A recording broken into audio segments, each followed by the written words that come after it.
an item of swearing in. It is true, we foresaw that there was going to be swearing in of the president on 12th of May, and we provided the funding to that effect. But what has arisen, what we provided and what is required is different. So what we are asking for is over and above what we provided at the time of budgeting, which is allowable. Madam Speaker, it is basically 3 billion shillings. It is only 3 billion shillings. Madam Speaker, how I wish the House... Members, can we have order? Madam Speaker, I now come to the details of this supplementary schedule. Now let me hear from the shadow minister of finance. But Madam, in the meantime, we in the VIP gallery we have the members elect 12th Parliament. We have Honorable Sumaya Nabawanuka from Obende. You're most welcome. Stop that no-go. Can you clap for my members? We have Honorable Karunji Annette Umane MP Kabarole. We have Honorable Tracy J. Anthony Isingiro West. We have Honorable Katoto Sylvia Umane MP Chibuku. We have Honorable Goire Moses Budaka County. We have Honorable Arinaitwe Sylvia Umane MP Ruchiga. We have Honorable Ntabasi Harriet from Bwamba County. You're almost welcome. In the VIP gallery also, we have the former Member of Parliament and the Secretary General of Uganda People's Congress, Honorable Bill Fred.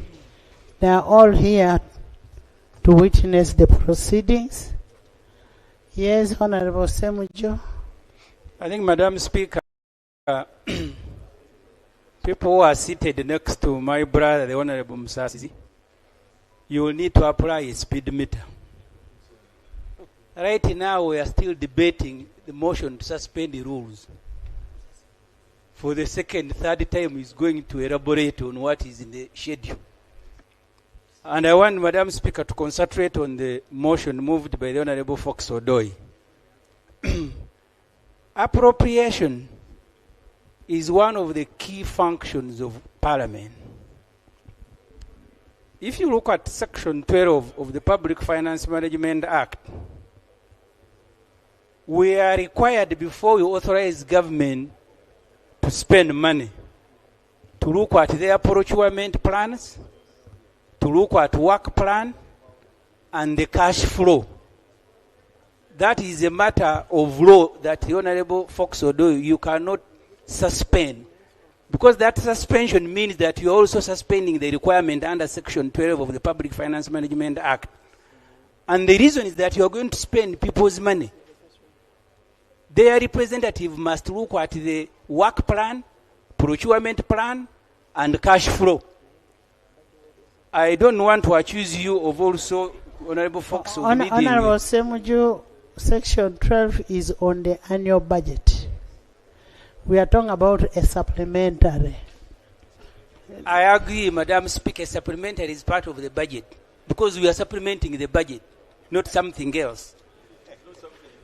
So the point I make, Madam Speaker, there is absolutely no way this Parliament seated here will look at procurement plans, will look at work plan and cash flow, and then authorize government to go and spend money. The Minister, and I want to thank him, he said you already have money for the swearing in ceremony, you want more.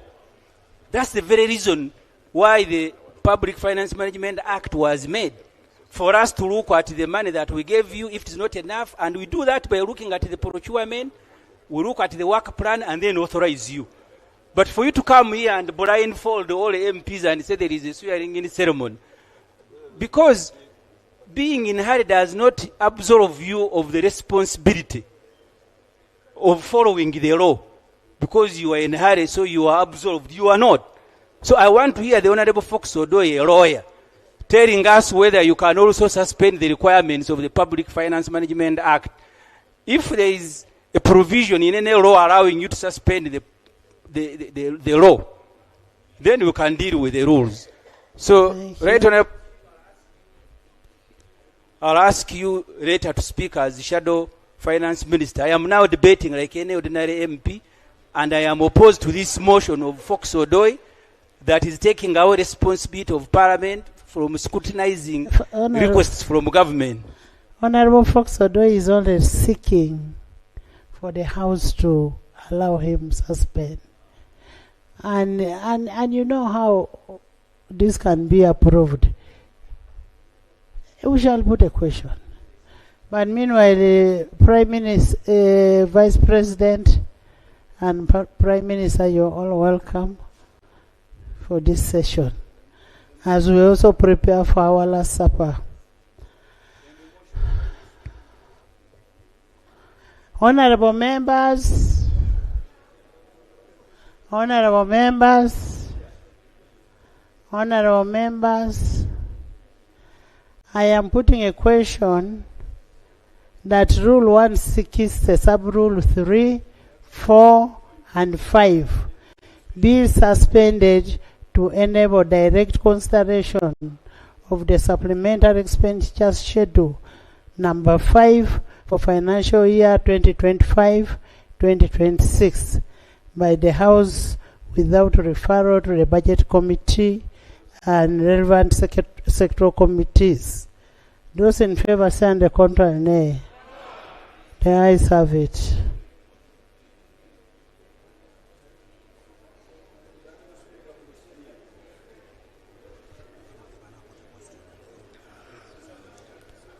Honorable members, I now put a question that the supplementary expenditure schedule number 5 for financial year 2025-2026 be approved by this House.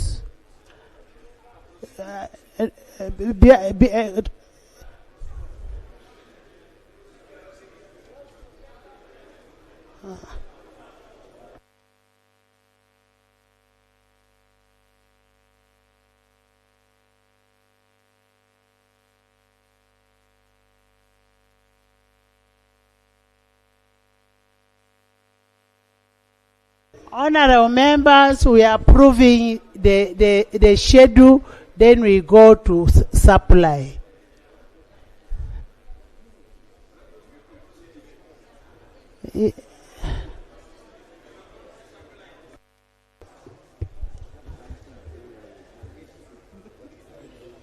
Honorable members,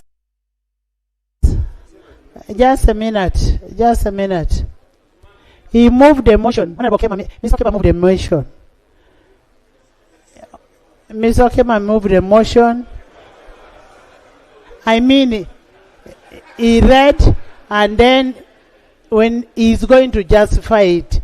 So, Honorable Minister, after the suspension, you justify. Can we first get a justification? No. Can we have a justification?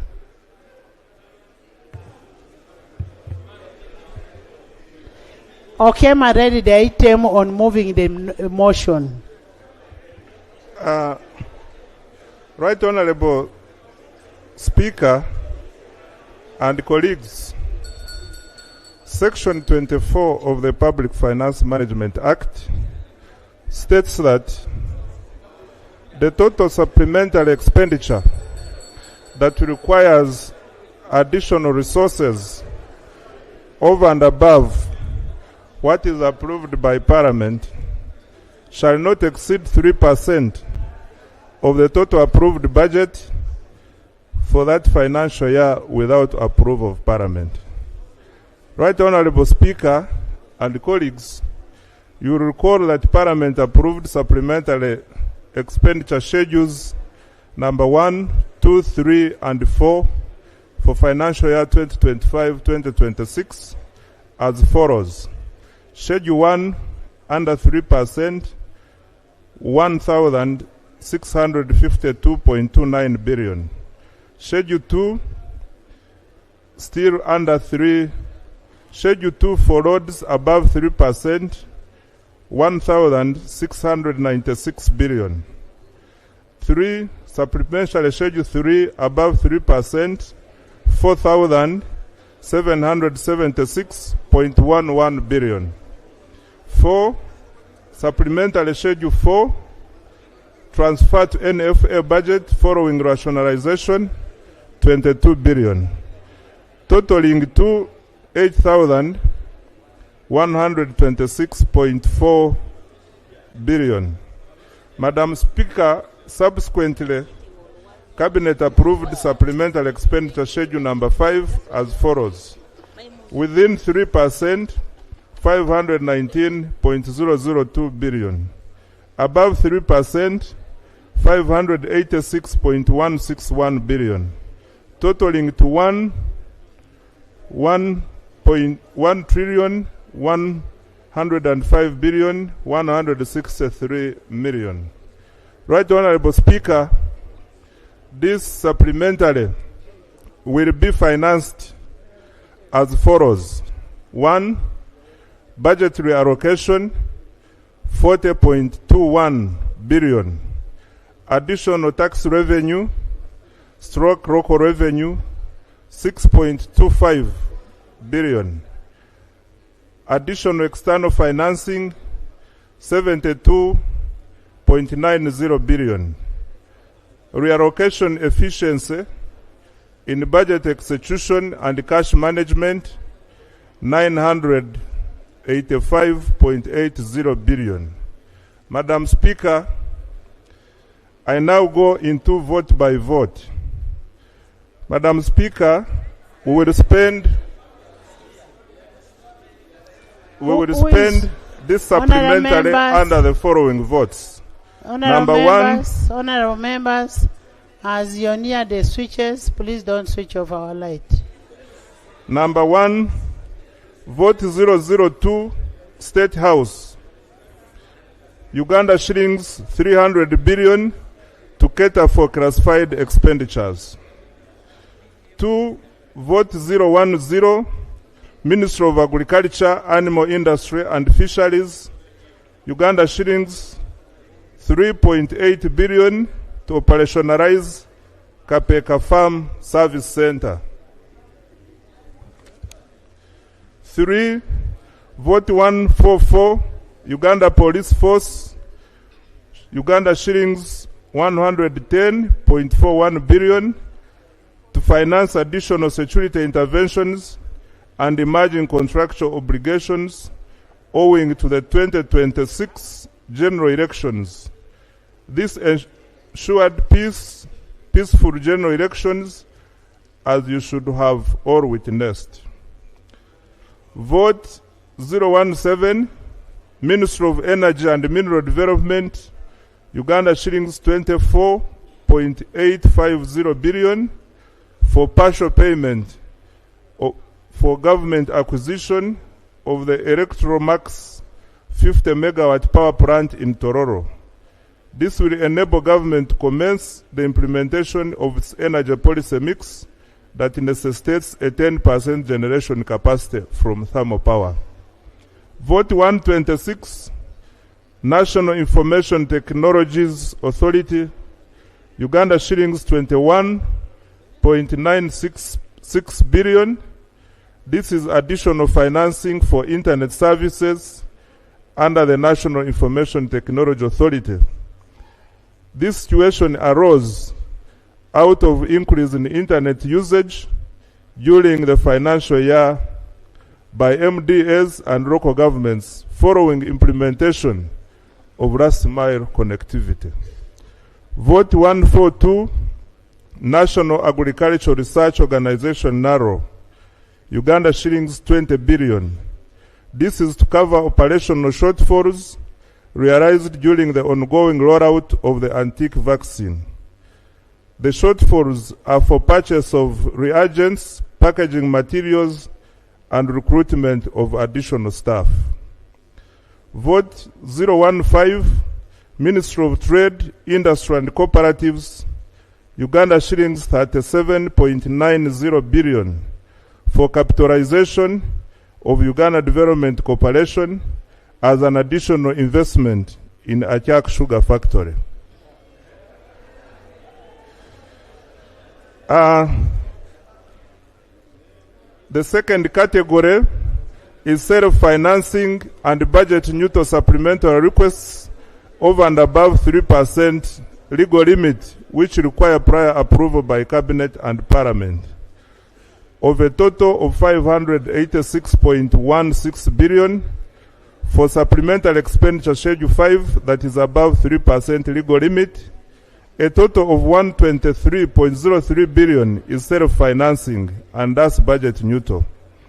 The self-financing stroke budget neutral supplementary includes the following: reallocation of Uganda shillings 40.21 billion to cater for additional wage for recruitment of health workers under 19 referral hospitals. Honorable colleagues, there is a need to allocate wage of Uganda shillings 40.21 billion, currently budgeted for under Ministry of Health, to 19 referral hospitals.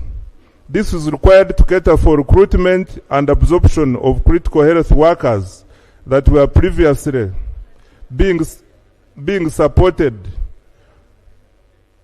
Workers that were previously supporting these hospitals before suspension of USAID funding for essential health services.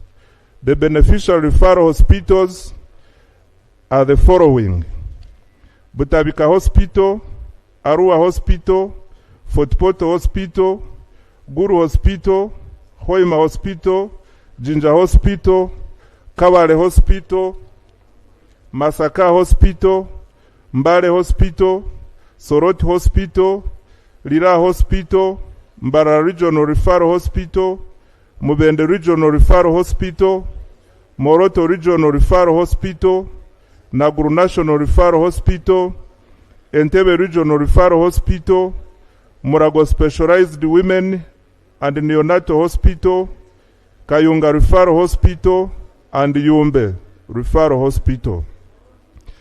Number 2, Uganda shillings 9.92 billion for various local governments, which are also detailed in the annex. 1, Uganda shillings 1.44 billion as unspent balances under the Uganda Intergovernmental Fiscal Transfer Program UGIFT that were returned to the Uganda Consolidated Fund at the end of financial year 2024-2025. This funding is required to enable the local governments meet their outstanding contractual obligations under the program for this year. 2, Uganda shillings 2.22 billion for the Uganda support to municipal infrastructure development USMAID project as unspent balances that were returned to the Uganda Consolidated Fund at the end of financial year 2024-2025.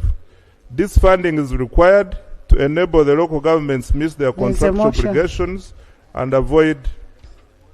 Right Honourable Speaker, when you began, in your communication at the beginning of this session, you did say, and I applauded you, that even as we exit, we must leave this parliament and the nation clean. Having lost in our attempt to block this supplementary,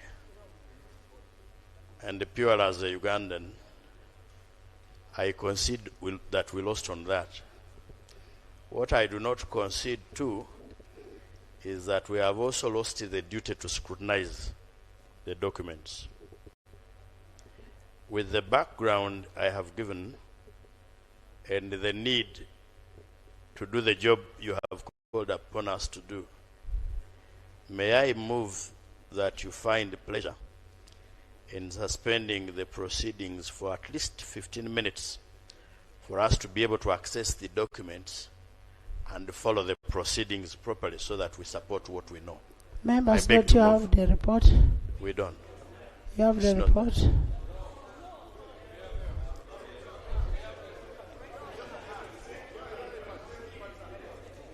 The document is online. It was uploaded.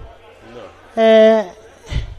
You know, I gave all of you iPads, and I know my dad here gave it to my little brother. So I actually gave my stepmother. So check what is on the iPad. Can you continue?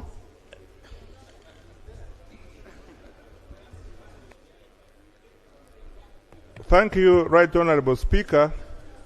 Right Honorable Speaker, Uganda shillings 6.25 billion. Honorable members, let's listen to this.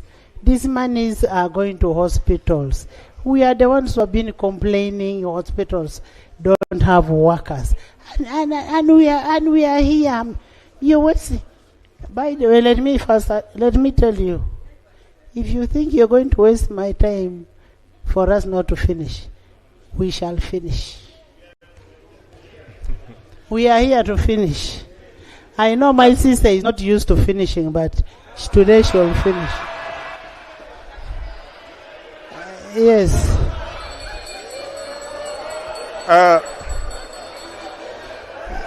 Go ahead. This is too much. Madam Speaker. Order. Madam Speaker, under this category,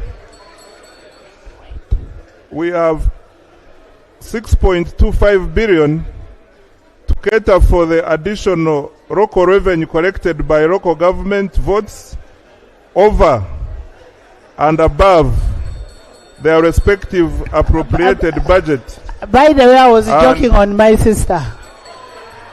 Yes. And Madam Speaker, the local governments are the following: Arua City, Jinja City. Can you hear on your local governments? Madam Speaker, the local governments with additional local revenue are the following: Arua City, Jinja City, Lira City, Mbale City, Apache Municipal Council, Agago District, Budaka District, Bujiri District, Buhweju District, Burambuli District, Bushenye District, Dokoro District, Jinja District, Kaliro District, Kasese District, Chikube District, Koboko District, Chejegwa District, Chenjojo District, Chotera District, Mbarara District, Mitoma District, Moroto District, Nakapiripiriti District, Nakasongora District, Namisindwa District, Obonge District, Palisa District, Rwanda District, Rubirizi District, Ruchiga District, Sirongo District, Tororo District, among others. I can finish all. Madam Speaker, we have also provided for Uganda shillings 72.9 billion as additional disbursement by the World Bank for generating growth opportunities and productivity for women enterprises GROW project. The World Bank approved and disbursed additional funds for generating growth opportunities and productivity for women enterprises project. These funds have to be utilized, or else the grant will be cancelled at the end of this financial year. Madam Speaker, I now come to the supplemental expenditures, which are above 3% legal limit that require additional financing. and the total is 463.15 billion, and the particulars are as follows. Uganda shillings, Madam Speaker, Uganda shillings 56.95 billion for LC1, LC2, and Women Council Committee elections countrywide as directed by Cabinet. These funds are required to support the Electoral Commission to fully implement the electoral roadmap as already approved by Cabinet. Number 2, Uganda shillings 29.57 billion for AFCON 2027 preparatory activities.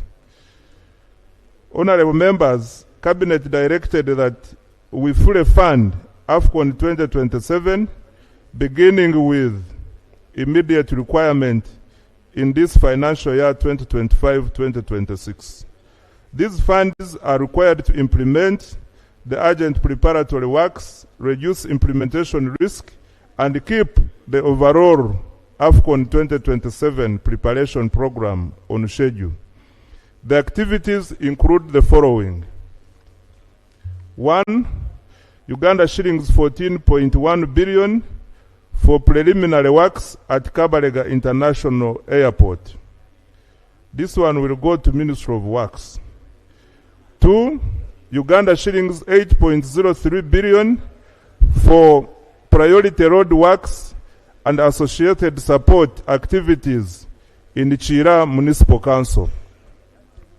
3, Uganda shillings 3.06 billion for pitch improvement at Kadiba Football Stadium. 4, Uganda shillings 0.31 billion for branding of host cities and content production for the Destination Uganda documentary. 5, Uganda shillings 1.17 billion for Hoima City and Masindi Municipality to finance sanitation and road safety interventions. 6, Uganda shillings 1.02 billion for meteorological and aviation safety support system. 7, Uganda shillings 1.8 billion for water utility preparatory works for the Hoima cluster. Madam Speaker, we also require Uganda shillings 132.9 billion for outstanding obligations under Uganda Police Force. These obligations resulted from outstanding allowances and feeding expenses for special police constables hired during the general elections and contractual obligations for procurement of the 324 troop carriers. 2, Uganda shillings 23.21 billion as counterpart funding for wage to operationalize the newly constructed seed schools under the World Bank Uganda Intergovernmental Fiscal Transfer UGIFT program. And the details are provided in the annex. 5, Uganda shillings 107.52 billion for wage, pension, and gratuity shortfalls resulting from in-year salary enhancement undertaken by the Ministry of Public Service.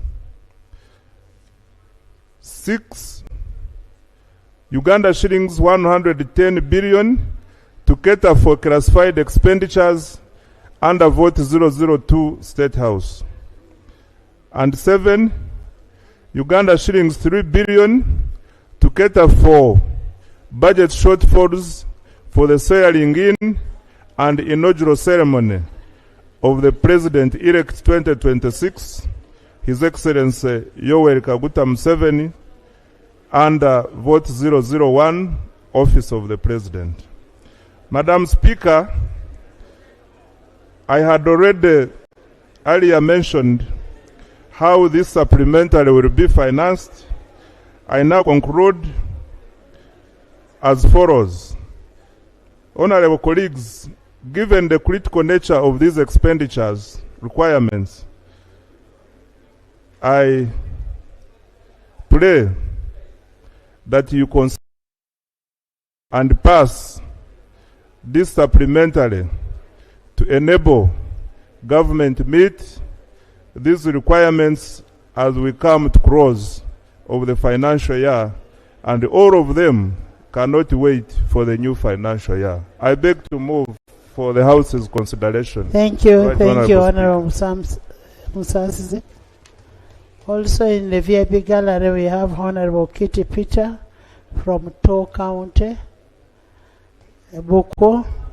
We have Honorable Atuhairaire Arthur Kazora from Ruhinda. You're most welcome. Thank you for coming. Yes, you've heard the supplementary that a shadow.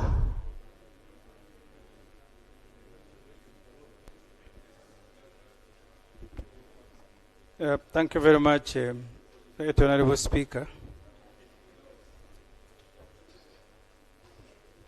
First of all, from what the Minister has read, in my opinion, nothing qualifies to be an emergency.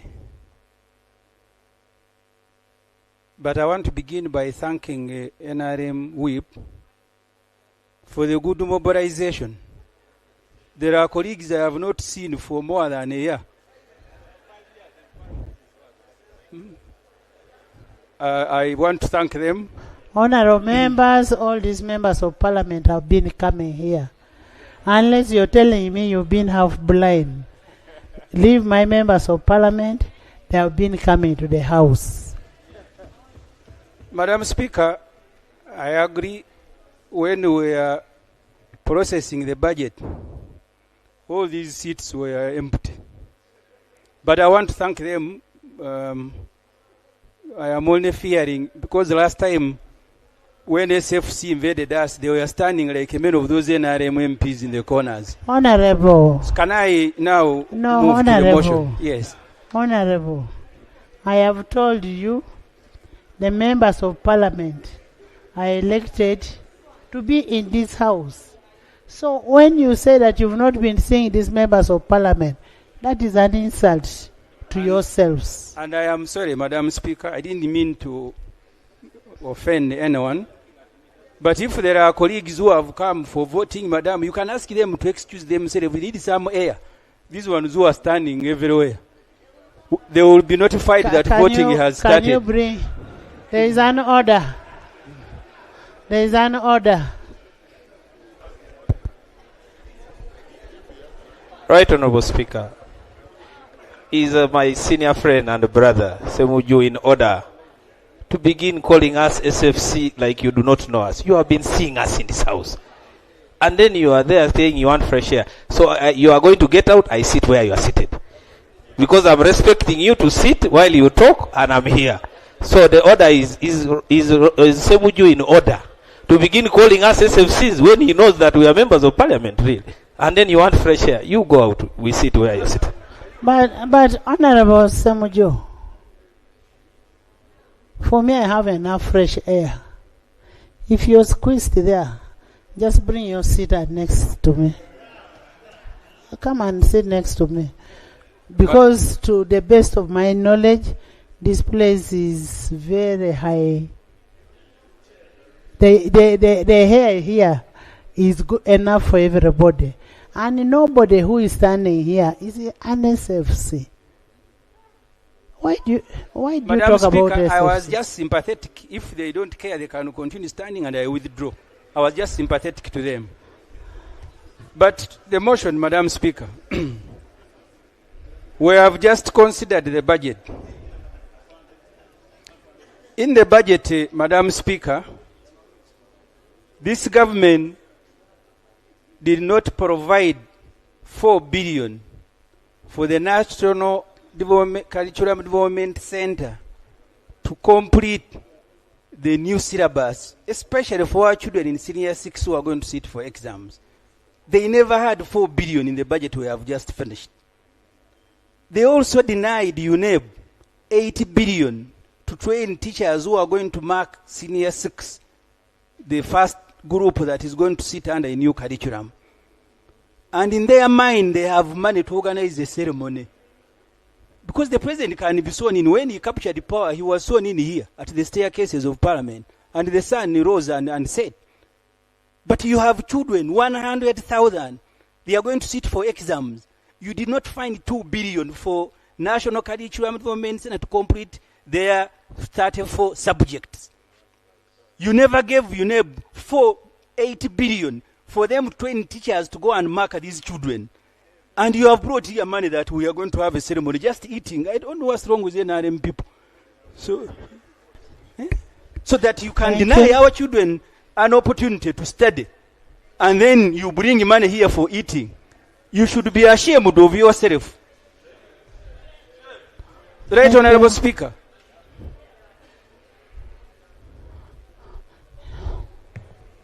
Thank you, Right Honorable Speaker. Right Honorable Speaker,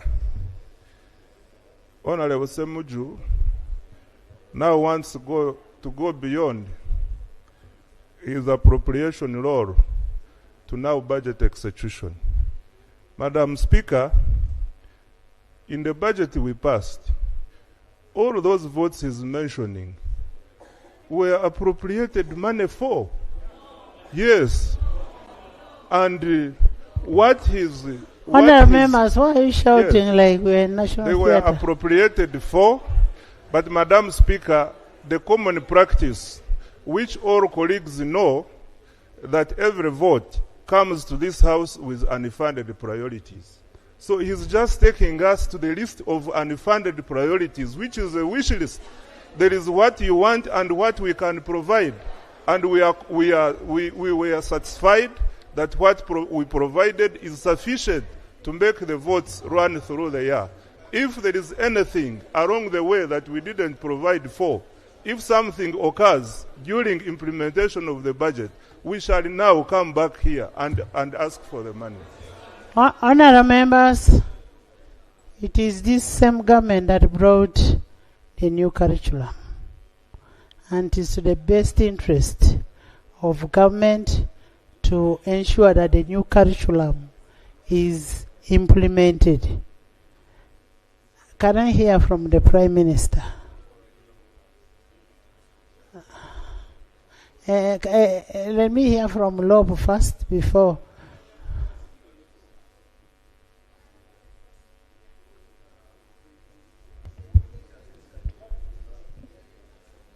Madam Speaker,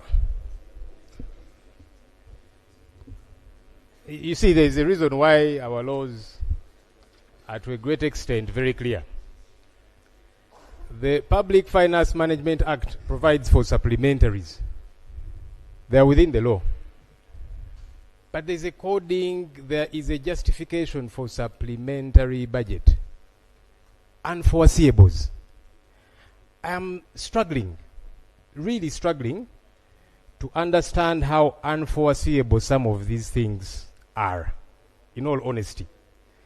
That we have got to do it in a haste. You said this is our last supper, our last sitting, you said.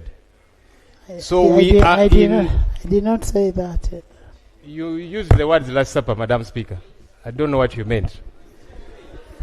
But you used it twice.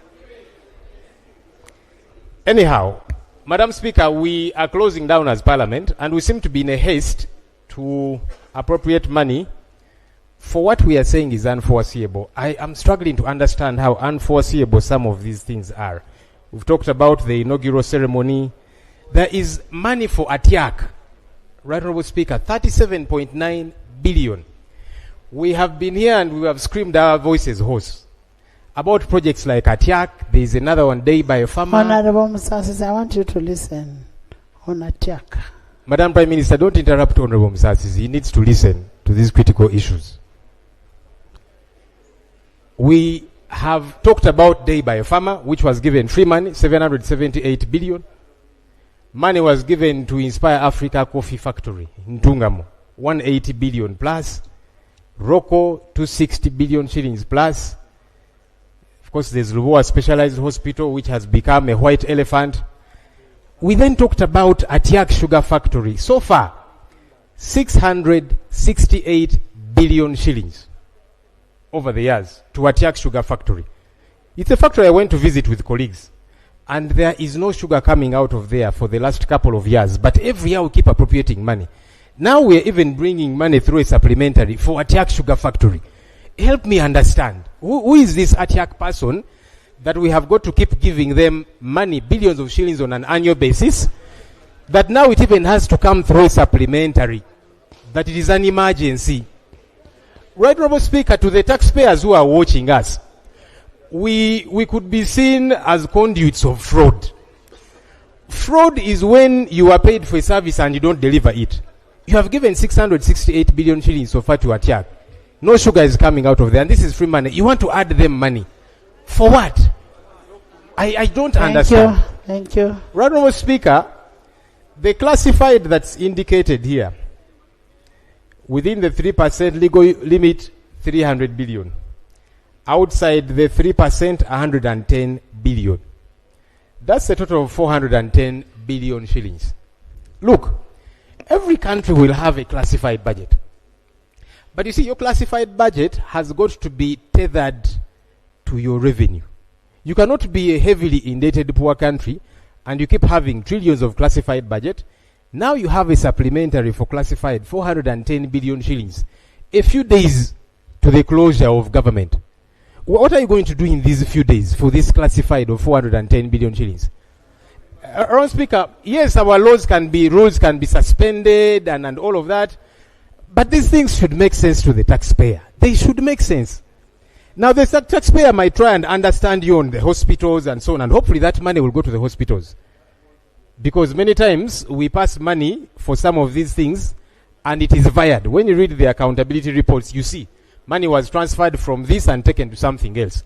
So hopefully for the hospital money, it gets to do that. But help the taxpayer to understand this 410 classified budget billion. For a few days, government is closing down. Billions to Atiak Sugar Factory that you've been giving money. Nothing is happening there. I want to understand, Honourable Speaker. I genuinely want to understand from Prime Minister and her team. Help me and the taxpayer whom you're going to squeeze a lot more. You recently passed here. More money, higher taxes on fuel and so on. So the taxpayer is paying for these things. Help the taxpayer to understand. Thank you. We are waiting. Thank you. Honourable Musasizi.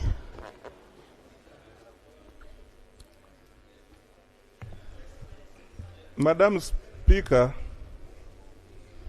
I wish to clarify on the issue of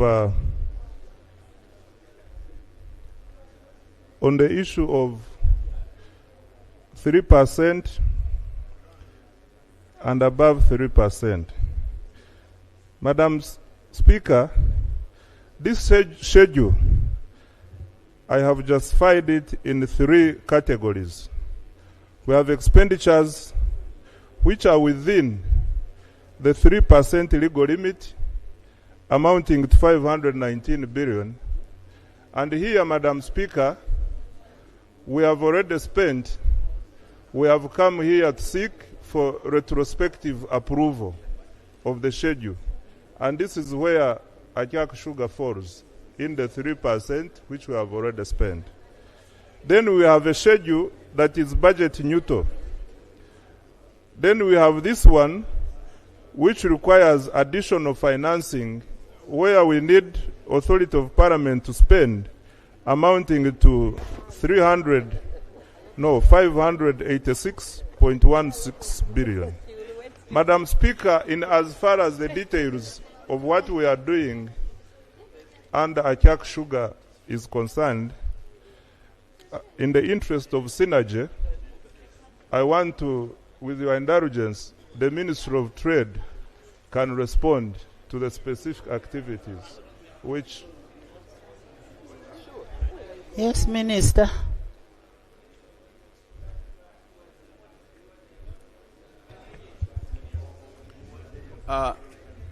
Thank you, Madam Speaker and colleagues.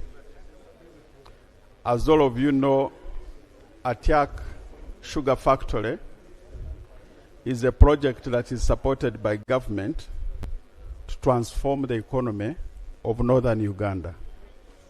Many of you who come from northern Uganda know how important that project will be.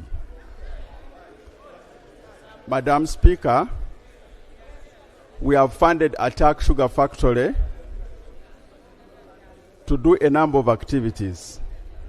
One is irrigation, and Atiak Sugar Factory is finishing up the irrigation system to help guard the changing weather so that there is proper production of the sugar cane.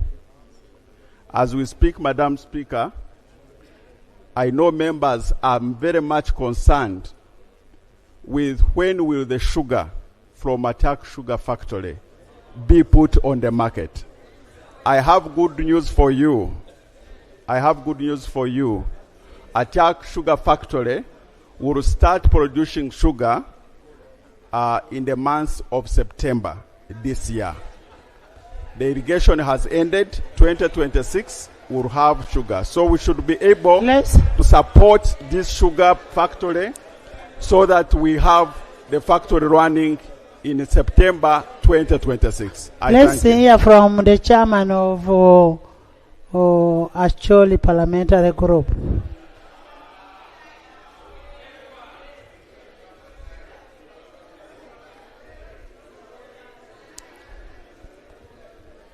Right, Honorable Speaker, as a matter of truth, the people of Uganda, including myself, has been complaining a lot about Atiak Sugar Works. What Ugandans want to see is the sugar. But unfortunately, the production started in Atiak Sugar Works.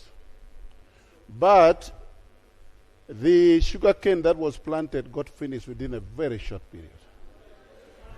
And therefore, from that point, Honorable Speaker, can I get protection, please? Members, can you listen to Honorable Akol?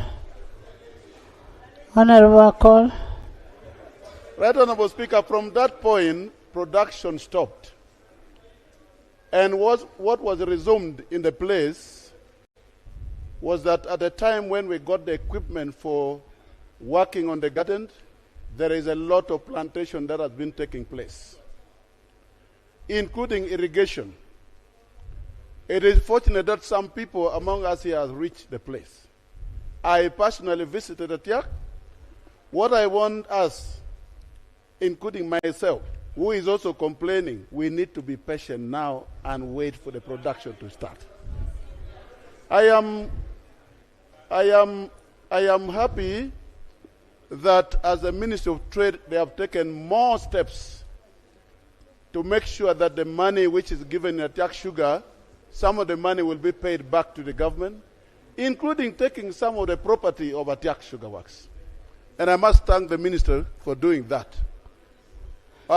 Very soon, I think some of the property will become the property of offices of the members of parliament, even here.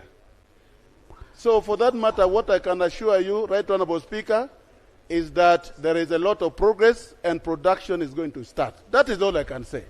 Thank you. There is a procedure from Jonah.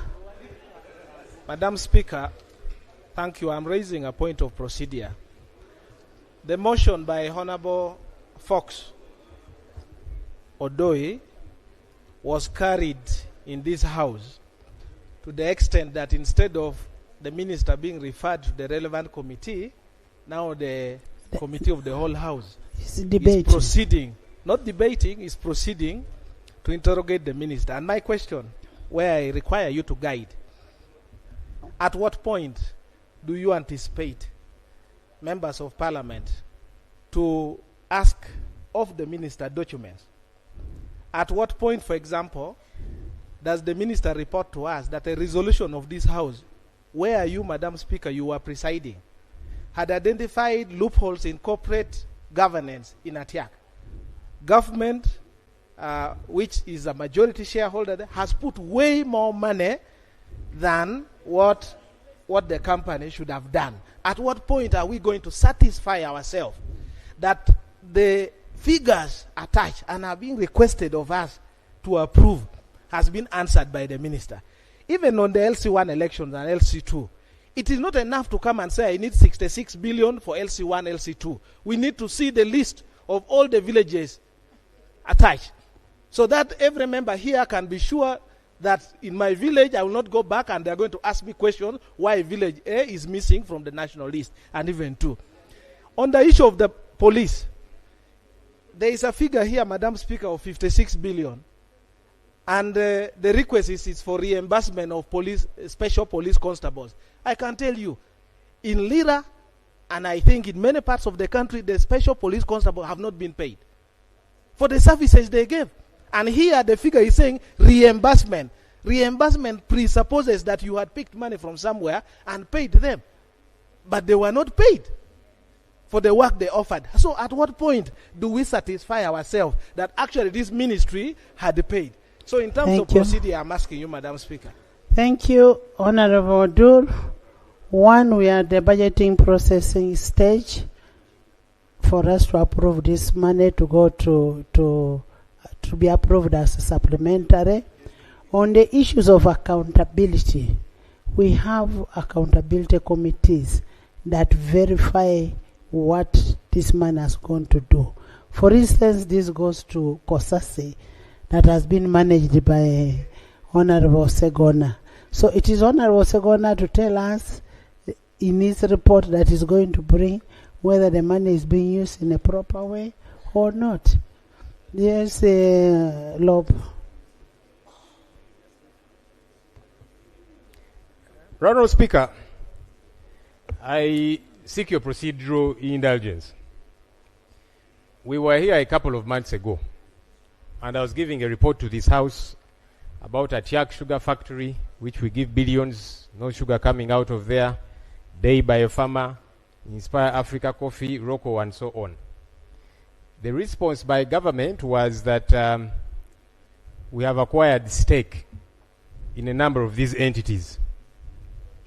I then asked, where are the share certificates? Where are the valuation reports? Government conceded that for some of these, valuation had not happened. Honourable Speaker, I remember when money was being passed for Day by a Farmer, 723 billion at the time. We asked government, they said they had not carried out valuation. So we said, what stake are you buying if you don't know the value? You guided, Right Honourable Speaker, and you remember I disagreed with you. You said, let's pass the money. Then, government will hold that money before dispatching it to the entity, to the private company, until they do valuation. And you said they will bring the valuation report here before the money is dispatched. They have never brought that report. And I told you, once we have appropriated that money, we become functus official. The Attorney General of Uganda, the Honorable Chiriowa Chiwanuka Nsumikambi Mugambe, promised on this floor, on the Hansard, that he will come to this House and table share certificates and table valuation reports for these companies. That has never happened. But government keeps coming back for more money. What are we funding? Because when you say we have got stake, we are shareholders as government in each of these companies, where is the evidence? But also, before you acquire stake, you first do valuation. Good business people know that before you inject your money in a business to say, I'm buying, let's say 30%, what is that 30% worth? That's when you do valuation, and then you know, I am buying this much stake. These people lied to us because they have never produced those certificates. They've never produced the valuation report. So they told us a lie. Why then do you keep coming back for more money? You don't want to be transparent. Because what we want to know, you are asking us to appropriate money to what? We want that accountability. By the way, it's not even enough, Right Honourable Speaker, that sugar begins to come out of Atiak in September. As sure as day follows night, it's not going to happen. Because every year they keep promising us. But let's even say it comes out. The taxpayer is asking, what is my stake? Forget that sugar will come out of that private entity. What is the stake? Why don't you want to respond to these questions? But you want to keep coming, asking us for more money and all of that. No, we should not proceed this way, Right Honourable Speaker, in my view. AJ. Right Honourable Speaker, I want to thank the leader of opposition for his very loud submission. I'm a first time here. Loud, I heard him clearly. That's what loud means. I am a first time member of parliament like him, and I've since learned how things are brought to parliament. Normally, entities of government, where government has invested, there is an audit act. So we send the Auditor General who reports to parliament on what has been found. I was advised that we don't just drop documents on the floor yes, and I'm telling you, I was advised. So, Right Honourable Speaker and Honourable colleagues, I would want to imagine that all the money that was audited, the Auditor General can give a report on that. He has finished. You're putting order on him. Madam Speaker. He has finished. Madam Speaker, under the Constitution. He finished. No, he gave. He's my good friend. He's my good friend. He finished. Under Article. Honourable members. This is the Chief Advisor to Government. Honourable members. Honourable members. I now put a question that the supplementary expenditure schedule number 5 for financial year 2025-2026 be approved by this House. Those in favour say on the contrary, nay. The ayes have it. The Committee of Supply.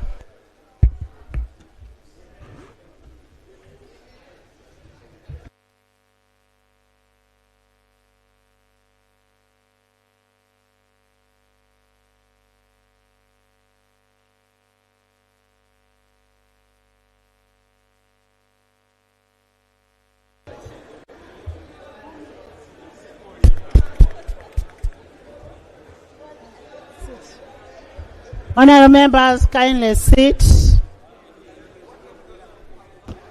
My son, Francis.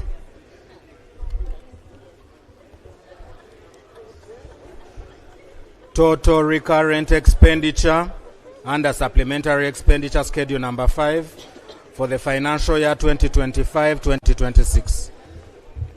Honourable members, I propose a question that a total sum of Uganda shillings 894 billion 548 million 183,558 shillings be approved as a total recurrent expenditure under the supplementary expenditure schedule number 5 for financial year 2025-2026. Those in favor say on the contrary, nay. The ayes have it.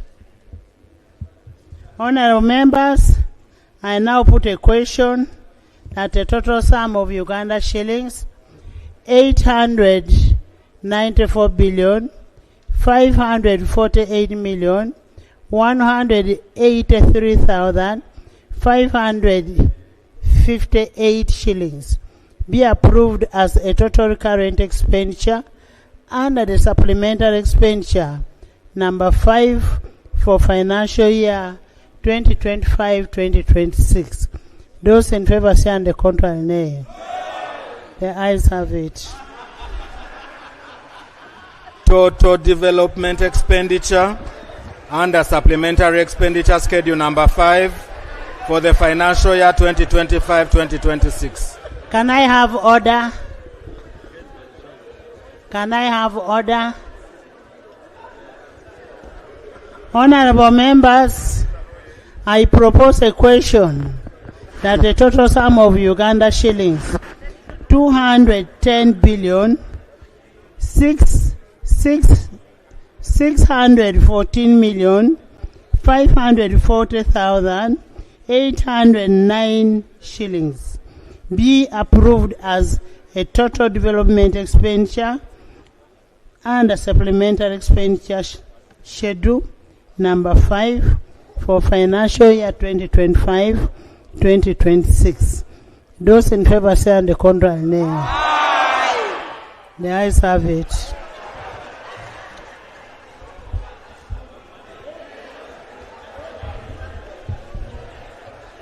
Honorable members,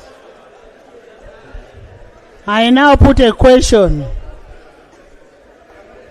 that a total sum of Uganda shillings 210 billion 614 million 540,809 shillings be approved as a total development expenditure under the supplementary expenditure budget schedule number 5 for financial year 2025-2026.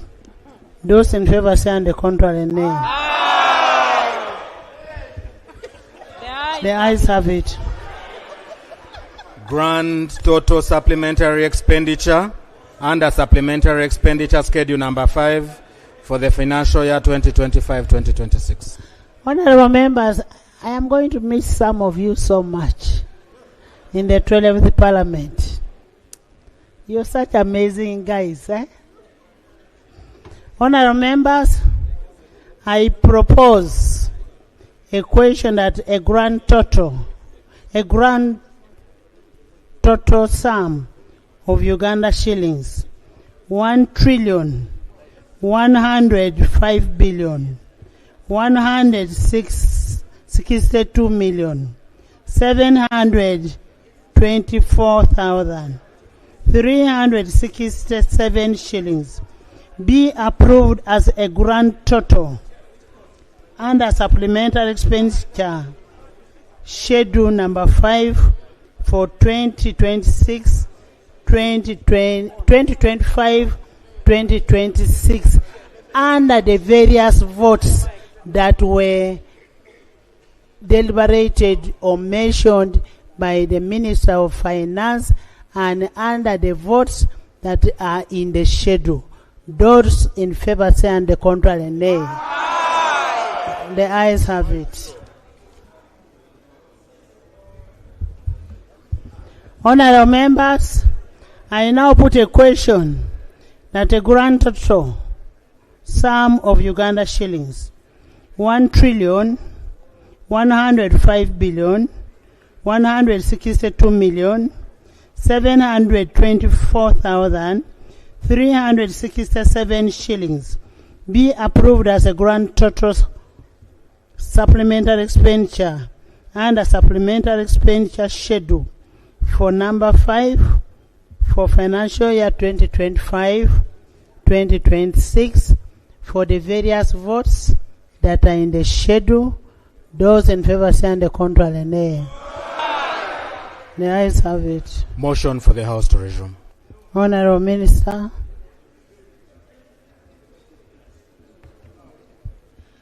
Right Honorable Chair, I beg to move a motion for the House to resume and the Committee of Supply reports thereto. I put a question that the House resumes and the Committee of Supply reports thereto. Those in favor say on the contrary nay. The ayes have it. Stand up.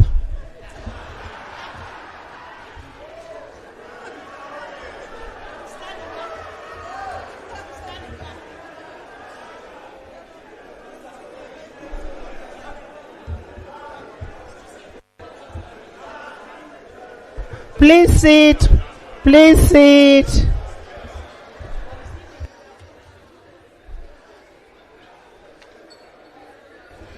Report of the Committee of Supply. Honorable Minister. Madam Speaker and honorable colleagues, I beg to report that the Committee of Supply has considered the supplementary schedule number 5 for financial year 2025-2026 amounting to Uganda shillings 1,105 billion 162 million 724,367 shillings and passed it without amendments. Motion for adoption of the report of the Committee of Supply. Honorable Minister. Right Honorable Speaker, I beg to move a motion that the report from the Committee of Supply for Schedule number 5 of financial year 2025-2026 be adopted. I put a question that the report of the Committee of Supply be adopted by this House. Those in favor sign the contrary nay. The ayes have it.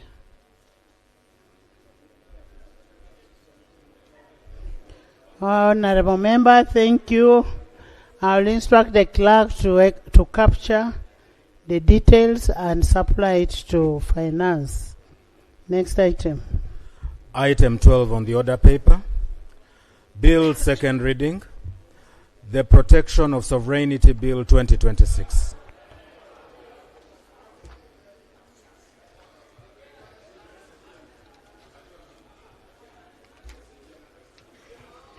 You tell us.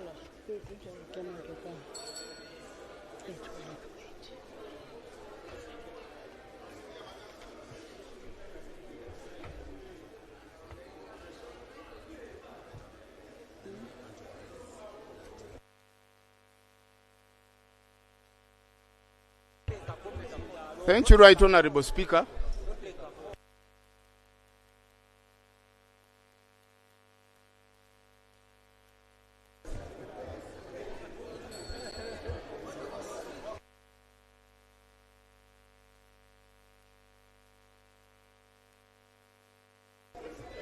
Honorable members, you recall that on Wednesday 15th, 2026, the Minister of Internal Affairs tabled the Protection of Sovereignty Bill 2026 for the first reading.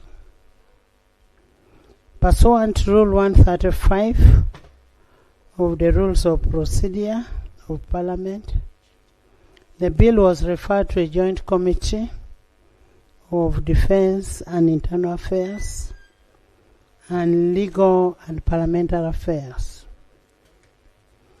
The committee has concluded the consideration of the bill and is ready to report. And pursuant to Rule 136(1) of the Rules of Procedure, I will invite the Minister to move his motion for the second reading before I will give you to bring your issue. Please. Honorable, let him first move, then I will give you to bring your issue. Okay?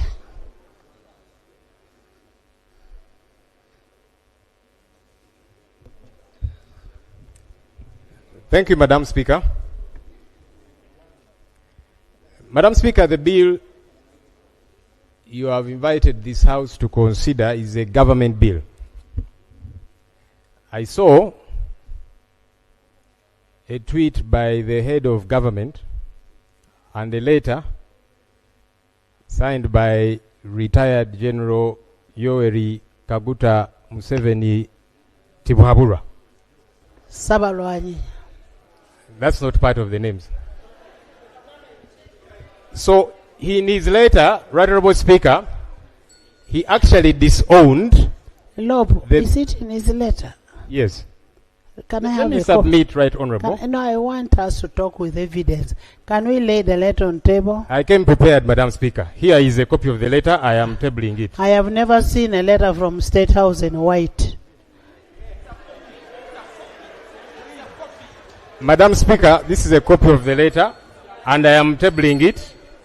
Normally we table documents, then they can be processed and authenticated and so on. But let me raise the point I was raising, Madam Speaker. In this letter, he disowned the bill that was tabled by the Minister of State for Internal Affairs. In fact, he was appalled, wondering what it is that we were debating. Also, what bothered me, Madam Speaker, in his letter he said he called the two chairpersons of committees regarding this bill. I don't know how procedurally that gets to be correct, that now the executive gets to meddle directly, because it should be you, Madam Speaker, to call chairpersons of committees, guide them, and so on. But if they are getting guidance from the executive, it's a problematic issue. Madam Speaker, the Attorney General and the Minister of State for Internal Affairs went back to the Joint Committee and they made amendments to majority of the clauses in the bill. Please note, for those who have been following, amendments to majority of the clauses in the bill. For all intents and purposes, Madam Speaker and colleagues, this was now a new bill. For all intents and purposes. And by the way, there is precedents that have been set by this House, even in the previous Parliament, where... Honourable members, I want you to listen to Lob. Lob is saying, after... Let me actually say what I am saying. I'm glad you are protecting me from some noisy colleagues. This becomes a new bill. What I would only ask, did the new bill change the objective of the old bill? You continue. Madam Speaker, and I'm glad you're asking that question, because the entire foundation of the bill was torn apart, and no wonder the initiator... There's a procedure. But I rose procedurally, Madam Speaker. No, I gave procedure you, cannot counter procedure. No, I gave you space to speak. Not but I raised... Is yes an order? An order cannot... Honorable, you've been around for some time. You know that procedure takes precedence. You're going to mislead the new MPs who are coming in the 12th Parliament. They need to know and learn from people.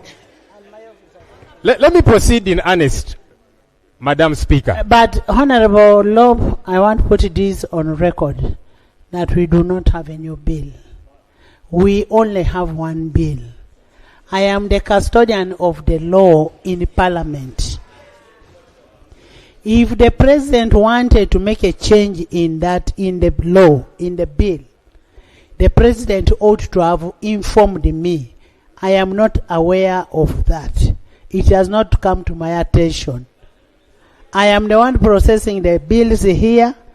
So if he sent it for public, and if he called the chairpersons, he's one of the Ugandans whom we should consult. Madam Speaker, I'm glad you're saying you were not informed, and that's part of the problem I'm raising. Why was this House not informed? Especially because majority of the clauses were amended. Madam Speaker, please protect me from noisy colleagues. You always tell us that this is not a market. Colleagues, please let the Honorable Lob finish. Let Honorable Lob finish his submission. No. Honorable members, let's be calm. I am the custodian of the law here. I don't have a new law. I don't have a new bill. So after Honorable has finished, I will ask the minister to move his bill. You finish. Thank you. So as I was saying, this is me saying, and you will rule and guide. For all intents and purposes, as far as I am concerned, this then became a new bill because majority of the clauses in the bill were changed. And there is precedents where ministers have been told, no, those so many amendments, just withdraw the bill and reintroduce it perhaps. What the Minister for Internal Affairs and Attorney General should have done was to withdraw this bill. Honorable Lob, but Madam Speaker, you're not even allowing me to submit. Honorable Let me submit. You're the one going to rule. Please, Honorable Lob, my brother. Honorable Lob. Honorable Lob. Honorable Lob. Can I have order? Can I have order? We have now started debating in anticipation. We don't know what the bill is. When the minister moves his bill, That's when we can reject. Huh?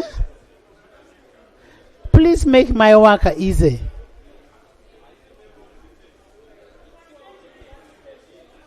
No, you leave Honorable Loeb to finish.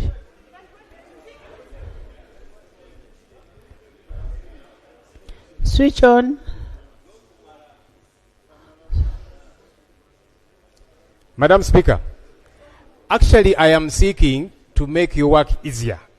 Really, if you capture what it is that I'm saying. Because they are moving it for the second time.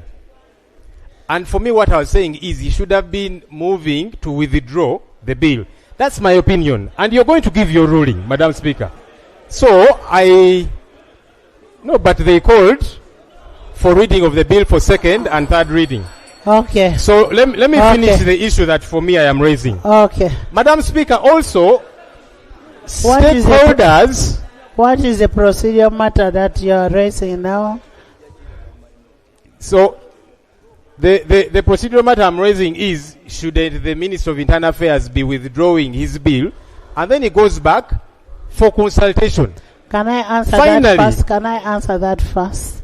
Maybe it will form your second question, that the Minister of Internal Affairs should be moving his motion for the second reading. Because as far as I know, I have not been given another motion. I only have one motion. So you will move your second motion for the second reading. Thank you, Madam Speaker, and I'm glad on record you have said you were not notified of a second one. That's something we are going to interrogate, because like I'm saying, as far as some of us are concerned, it's a second one. Right Honorable Speaker, the committee report to this bill here leaked, and it is in the public domain. It was first shared on our parliament platforms. Media houses have shared it. It is all over. Honorable Speaker, on 18th of January 2023, you were seated in the chair you're seated in, and I was standing on this very microphone. I was chairperson of COSASE. I rose to present a committee report for COSASE on Uganda Airlines. And you said, Right Honorable Speaker, I want to quote you verbatim what was on the Hansard. You said, there was a leakage of the Uganda Airlines report. A property of this parliament cannot leak, and we continue debating on it. Those were your exact words captured on the Hansard.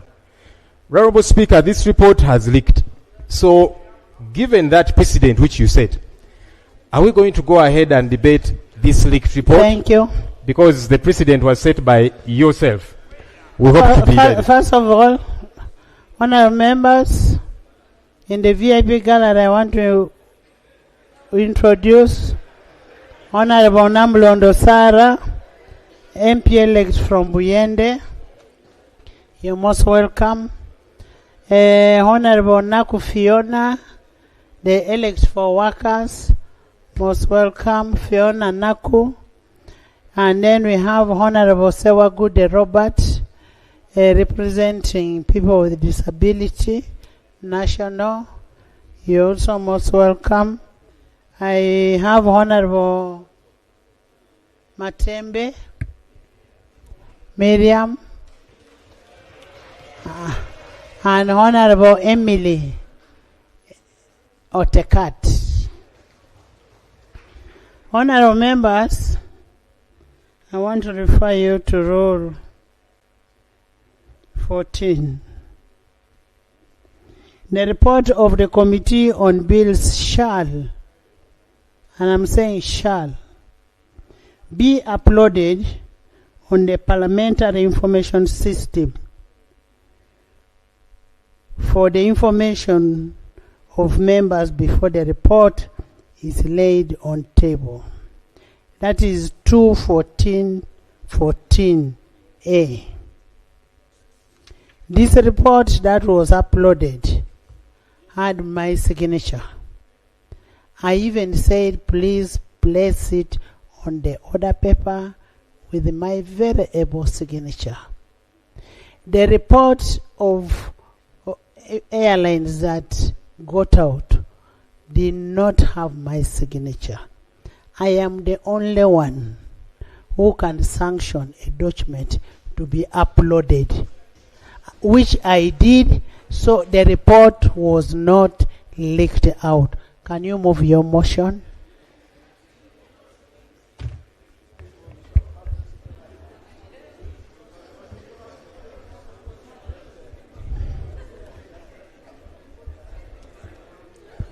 Right Honorable Speaker and honorable members, in keeping with Rule 130 of the Rules of Procedure of this Parliament, I beg to move that the bill entitled the Protection of Sovereignty Bill 2026 be read the second time.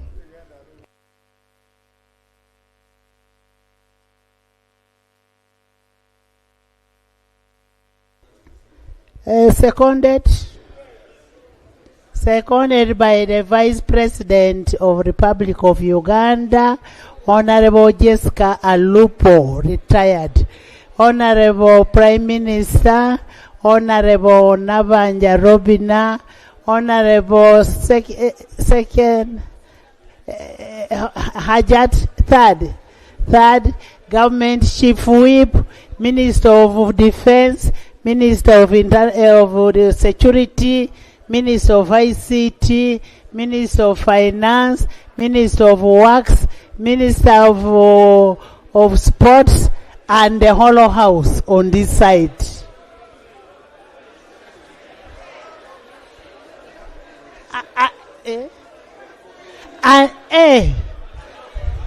And part of that house, part of the other side, including Chemongesi, Rogomayo. Thank you. Would you want to speak to your motion?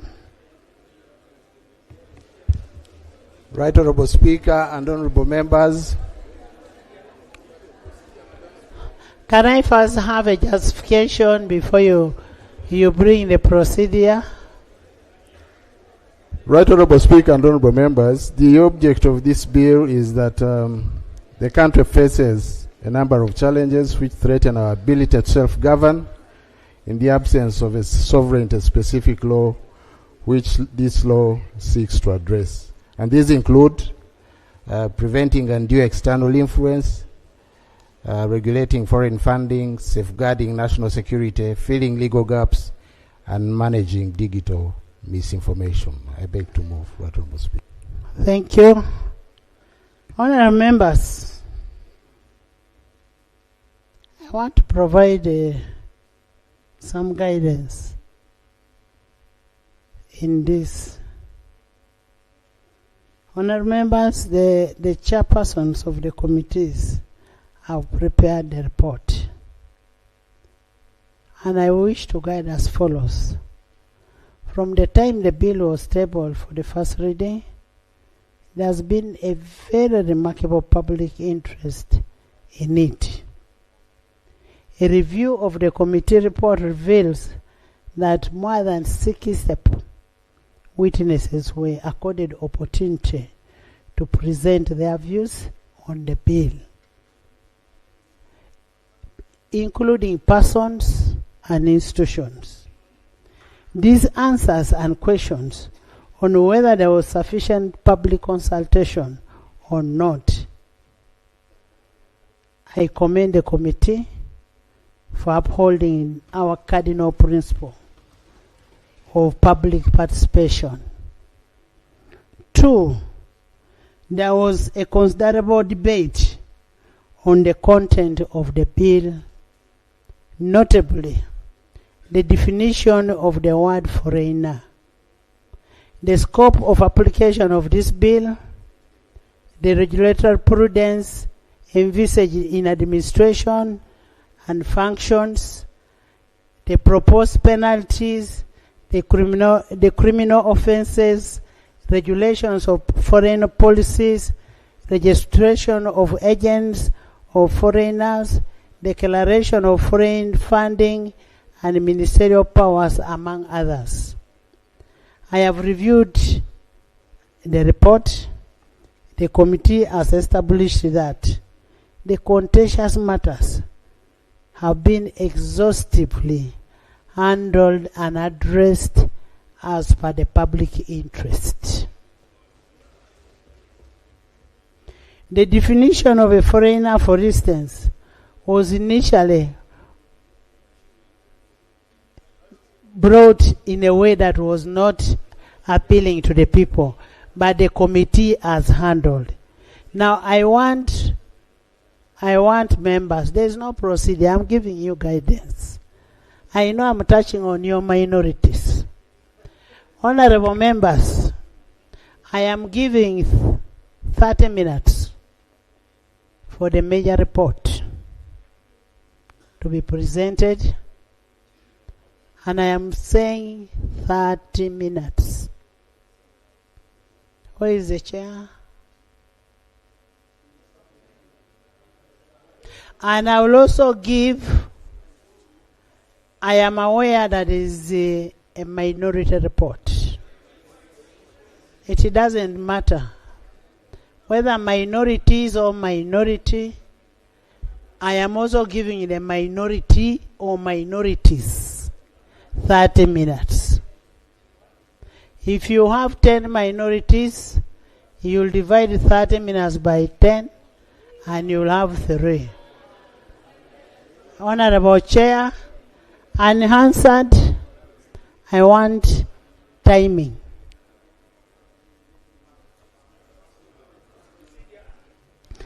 Let him read his report. Then you will bring process. I don't want you to waste his time. Tebandeke, I know you want to exercise your law that you're learning now. You first wait. First wait. First wait. First wait. I have given you 30 minutes. Thank you. Right Honorable Speaker. Right Honorable Speaker. For the record, my name is Wilson Kajrenje, Member of Parliament, Nyabusho's constituency, and Chairperson of Defense and Internal Affairs Committee. I'll be assisted by my colleague, the Honorable Baka Stephen Mugabe, Chairperson, Legal and Parliamentary Affairs. May I take the honor to lay on the table the minutes of the committee, the joint committees, while processing and considering this report. Thank you, Honorable Speaker. Indeed, I'll take the 30 minutes. Right Honorable Speaker, on Wednesday, 15th April 2026, the Protection of Sovereignty Bill 2026 was read for the first time under Rule 135(1) of the Rules of Procedure of Parliament. You referred to the joint committee made up of Committees of Defense and Internal Affairs and the Committee on Legal and Parliamentary Affairs for scrutiny, and we are now reporting under the same rule of procedure. Right Honorable Speaker, the joint committee here referred to as the committee has examined the bill, taking into account submissions from stakeholders, and now presents this report. This report sets the committee's analysis of the bill's objectives, the key provisions, likely effects, together with a synthesis of stakeholder views and the committee's recommendations to Parliament. The object of the bill. The object of the bill is to enact a law that seeks to provide for the protection of the sovereignty of the people of Uganda. 2, to designate the department responsible for peace and security and the responsible entity for the registration and regulation of agents of foreigners. 3, to provide for the protection of the sovereignty of Uganda and provide for the registration of agents of foreigners, and to regulate the funding and any other assistance to agents of foreigners and for the related matters. Defects in the existing law. The bill identifies principal defect in the existing legal framework, as the absence of a specific law operationalizing the protection of Uganda's sovereignty. which has allowed continued external interference in the government policies and programs. In particular, it points out the increasing influence of foreign actors and their agents in shaping policy and development priorities, often through conditional grant, conditional funding, and parallel programs that conflict with national objectives. It further highlights inadequate regulation of civil society organizations, especially those receiving foreign funding, leading to concerns about transparency and alignment with national objectives. Additionally, the bill notes the growing use of digital platforms by foreign actors to spread misinformation and incite social discord, collectively undermining Uganda's ability to self-govern independently and safeguard its political, economic, and social stability. Right Honorable Speaker, what method did we use? Methodology. In considering the Protection of Sovereignty Bill 2026, the committee undertook an extensive and transparent stakeholder engagement process to ensure broad participation. Public notices were published in the dailies, Vision and Monitor, on 17th April. We invited memoranda and views from all interested parties. This was to facilitate meaningful input. The committee suspended the sittings for 1 week to allow stakeholders adequate time to prepare and submit written memoranda. Upon resumption on 24th of April, Right Honorable Speaker and Honorable colleagues, stakeholders who had expressed interest were accorded opportunity to present their views. The committee engaged them directly, seeking clarifications where necessary. In total, and this is unprecedented, Right Honorable Speaker and Honorable colleagues, in total, the committee interfaced with 224 stakeholders, clustered under 60 groups drawn from diverse sectors. In the diaspora, the Global from Uganda Diaspora Council, whose memoranda included views of Ugandans drawn from 32 countries across all regions that gave their perspectives on the bill. In addition to the hearing from stakeholders who appeared before the committee also took into account the perspectives shared by His Excellency the President in his guidance to the nation through his letter, particularly that was addressed to the Bazuku regarding the bill. Following these engagements, Right Honorable Speaker, the committee held further sittings during which the learned Attorney General responded to the stakeholder concerns and proposed refinements to the bill. The interactive process ensured that the review incorporated both legal scrutiny and practical implementation considerations. This structured approach, characterized by open invitations, dedicated submission time, inclusive hearings, responsible dialogue, demonstrates that the committee's work was informed by a wide participatory and national representative consultation process. The stakeholders the committee interfaced with include the following. It is important, Right Honorable Speaker, that this goes on record. We have clustered them like this. We had stakeholders under government and public institutions. These are actors with statutory mandates: Intelligence Authority, National Planning Authority, Uganda Human Rights Commission, the parliamentary committees.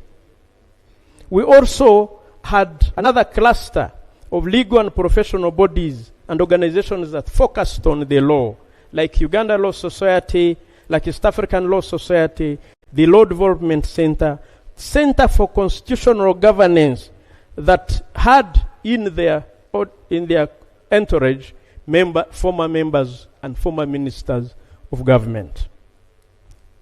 Independent legal and legal practitioners who forwarded multiple submissions. We had political actors and movements, political parties, or politically affiliated formations. These include Alliance for National Transformation, Forum for Democratic Change, National Unity Platform, the People's Front for Freedom, And for the record, the Hansard must capture this, Right Honorable Speaker, that Uganda People's Congress appeared and gave their views. And that the leader of opposition also appeared and gave his views. I'm mentioning it for the capture of the Hansard. We also entertained private sector and business associations that include the Chamber of Commerce, Kampala Arcade Traders Association, Kampala City Traders Association, Uganda Small Scale Industries Association, Uganda National Traders Association, the Gen Z Business Owners Association, Innovation Village, the startup ecosystem, and the independent private sector consultants. We did not stop there. We entertained financial, insurance, economic sector actors. These include the sector-specific institutional stakeholders that include Uganda Bankers Association, supervised financial institutions like banks, mobile money operators, via sector submissions. We also entertained Payment Service Providers Association. We also entertained Uganda Forex Bureau and Money Remittances Association. They too appeared and gave their views. We also considered digital, telecom, media actors in communication, broadcasting, and digital economy, include communication sector operators, National Association of Broadcasters, media practitioners, journalists, and journalism practitioners. We also entertained the civil society and non-government organizations, both domestic and international civic actors that include Anti-Corruption Coalition of Uganda, Foundation for Human Rights Initiative, Legal Aid Service Providers Association, the Rotary of Uganda, Women Pro Bono Initiative, country directors of international network, and various national NGOs also submitted.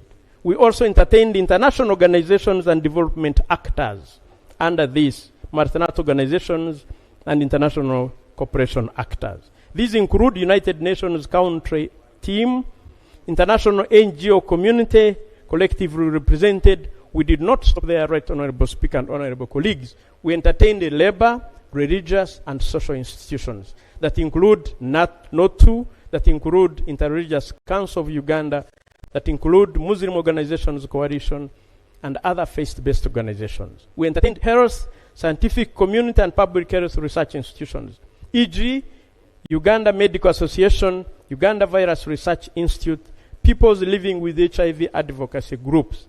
We also entertained education and academic sector that include Makerere University Academic Staff Association, universities and academic researchers, student groups and members of the guild also submitted. National Union of Disabled Persons of Uganda, Uganda Lawyers Voice on Climate Change, Gender Rights and Advocacy, Climate Advocacy groups. We also entertained diaspora, transnational communities, Ugandan actors, the Global Forum. This is an organization that groups all Ugandans in the diaspora. The Cheyo Association, NUP, NUP Diaspora Chapter, individual diaspora submissions. We went further and entertained professional and individual submissions. These are unaffiliated and cross-cutting. Independent consultants, individual citizens, business professionals, researchers. Right Honorable Speaker, we consulted documents.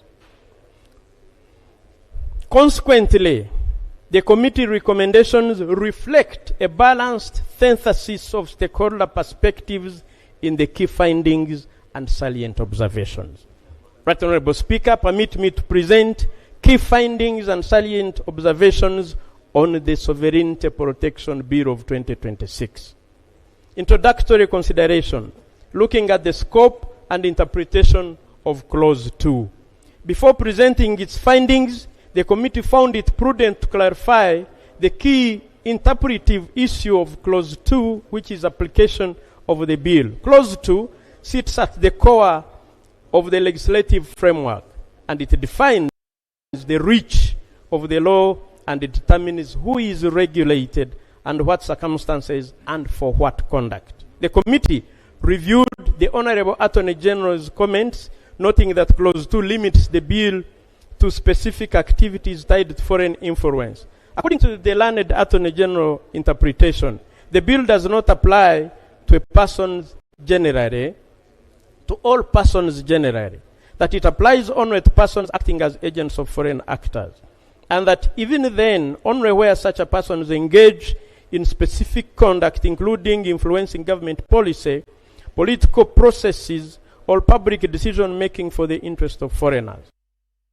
The Attorney General clarified that Clause 2 is meant to limit the bill, not to expand it. He guided that it applies only to agents of foreign actors and only when they engage in specific influence-related activities, e.g., affecting government policies, or public decision-making. In addition, the learned Attorney General noted that the bill is activity-based, not identity-based. So ordinary transactions like remittances, businesses, family support are excluded unless tied to regulated influence.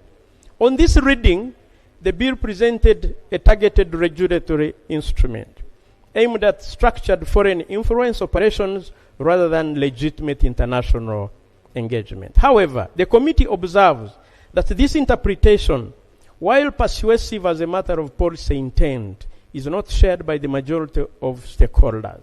There is a gap between the AG's intended narrow scope and how the bill is actually drafted. When Clause 2 is read together with broad definitions in Clause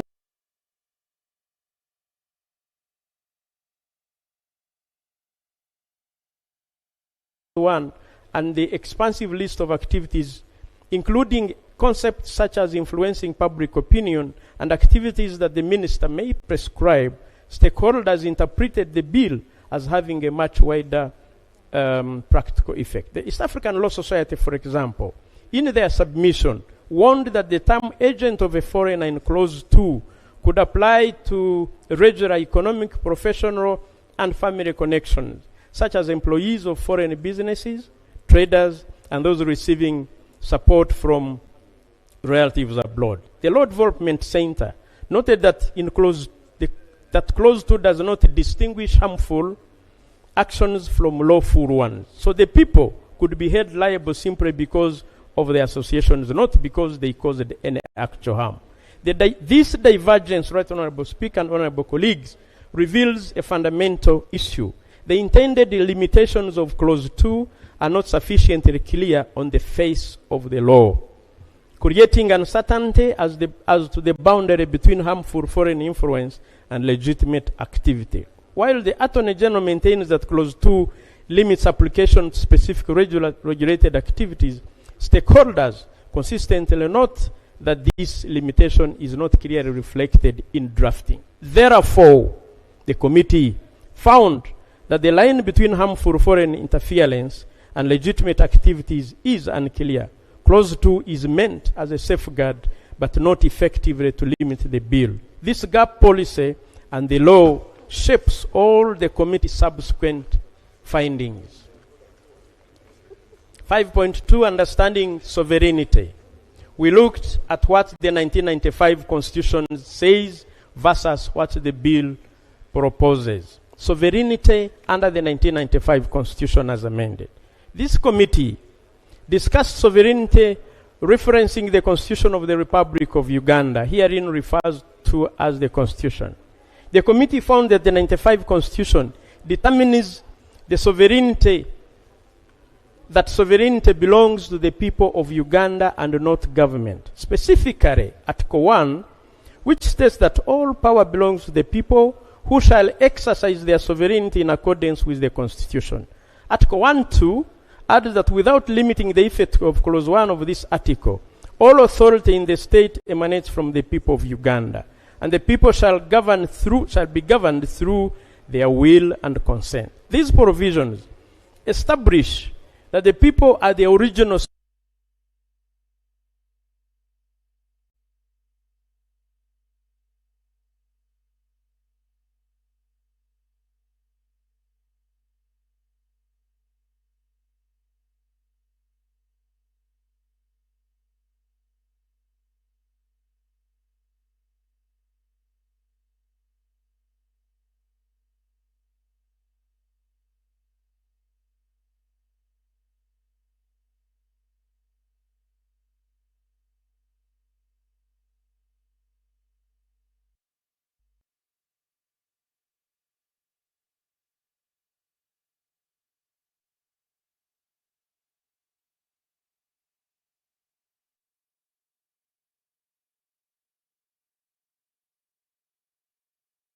2026. The committee further notes that sovereignty has two dimensions: a popular one, where power ultimately rests with the people, and security dimension, where the state exercises authority to safeguard national interest.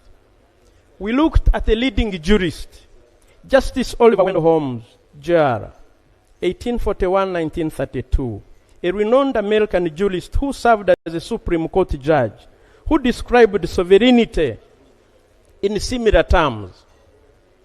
Justice Wendell Holmes perceives sovereignty as the ultimate practical power of the state to govern and maintain order grounded in the historic and social necessity for societal existence and survival. The state action is therefore legitimate only when it maintains grounded in popular sovereignty. Guided by this understanding, Honorable Speaker and Honorable colleagues, the committee observed that the bill introduces a strong emphasis on shielding Uganda from foreign influence and expands the state's regulatory powers over political and civic activity. Summarily, the bill aims to protect the sovereignty of the people, prevent foreign interference on governance, and the key features include restricting activities that promote foreign interests, which can be gotten from Clause 5, restricting non-state actors from performing government functions, which is Clause 6, criminalizing interference in elections and government operations, which is Clause 1 to 13, and regulating foreign funding and civil society activities, and restricting interference. Is it 1 or 11 to 13? 11, I beg your pardon. 11 to 13. Restricting interference of government policy. The committee, therefore, found that the Constitution grants ultimate authority to the people, with the government acting as a trustee. The Protection of Sovereignty Bill 2026 regards the state as primary guardian of sovereignty and adopts a cautious approach to foreign-linked actors. Whereas the Constitution vests sovereignty in the people of Uganda, the bill focuses on the protection of sovereignty through state action, reframing sovereignty in the security terms and promoting stricter regulation of foreign influence. We looked at broad definitions and the scope. The committee found that the bill definition of foreigner and the agent of a foreigner are overly broad. And as defined in the bill, it wrongly includes Ugandans living abroad. It wrongly includes students. It wrongly includes researchers. It wrongly includes professionals working in international partners.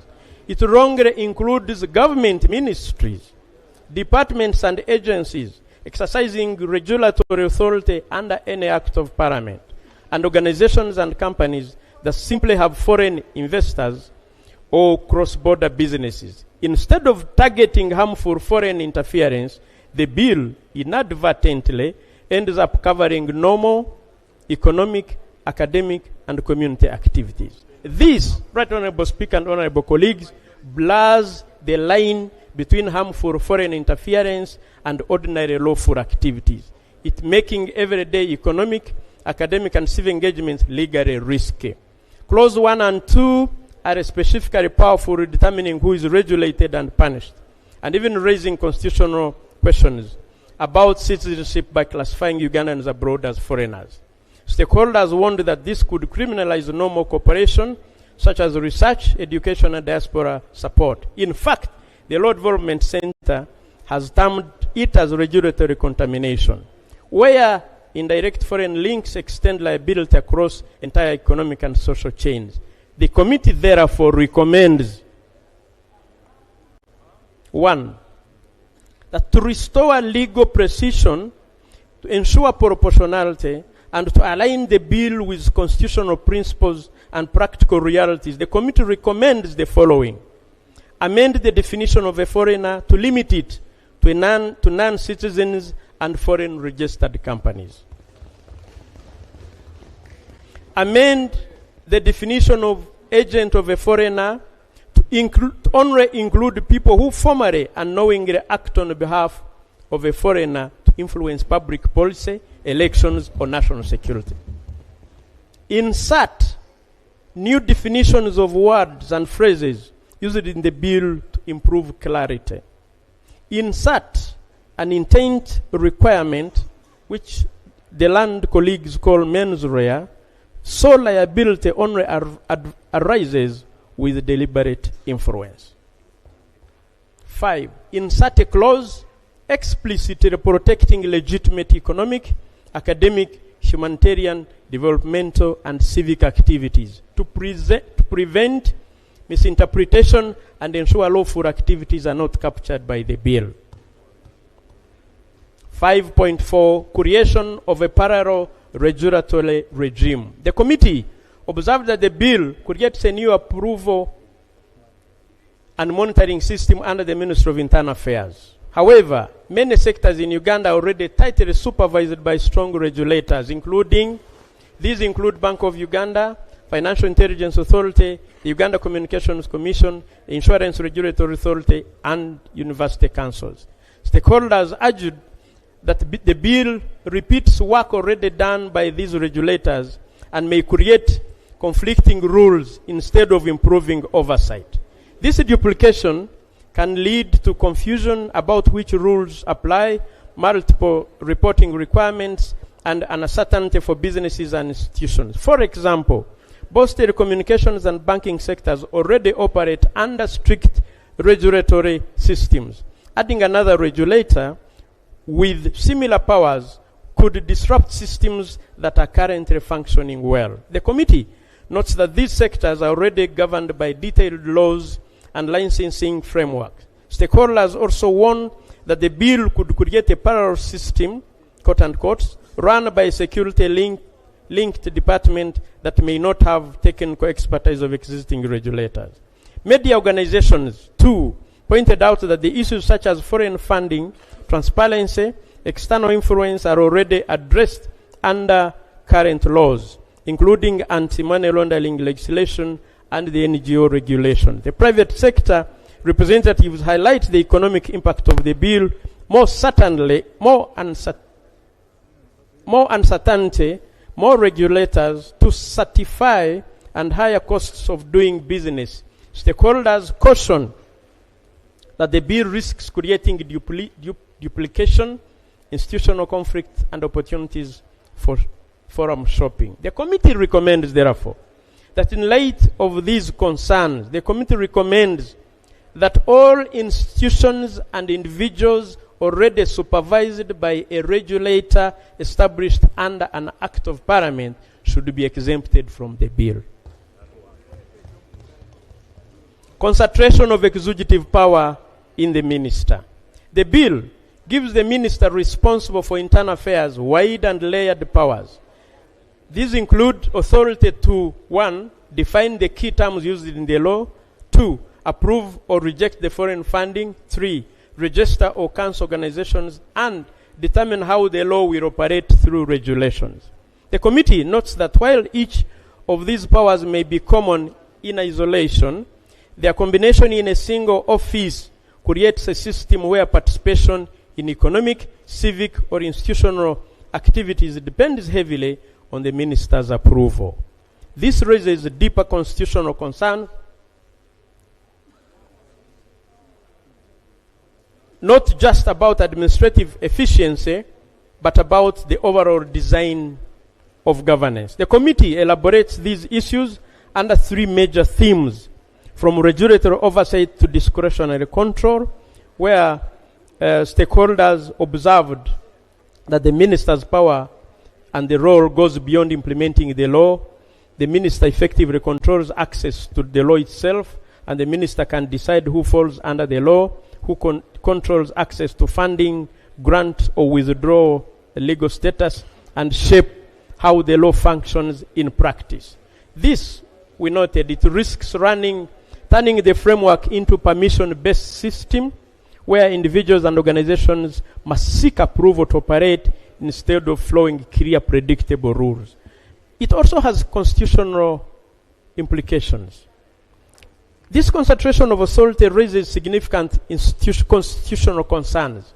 It weakens the separation of powers by placing too much control in one office. It reduces checks and balances from independent institutions. It increases the risk of unfair or arbitrary decisions, especially where the bill lacks clear procedures, timelines, or appeal mechanisms. A system that relies on discretion rather than clear rules undermines legal authority. No, I beg your pardon, undermines legal certainty and public trust. We also looked at reframing sovereignty. The committee notes that many legal and governance submissions view this more than an administrative matter. They see it as a shift in how sovereignty is exercised. Instead of power flowing through established institutions and the people, it risks being concentrated in one single office. From human rights perspectives, any limitation on rights must meet three tests. 1, legality, necessity, proportionality. The bill does not clearly demonstrate how these standards are satisfied.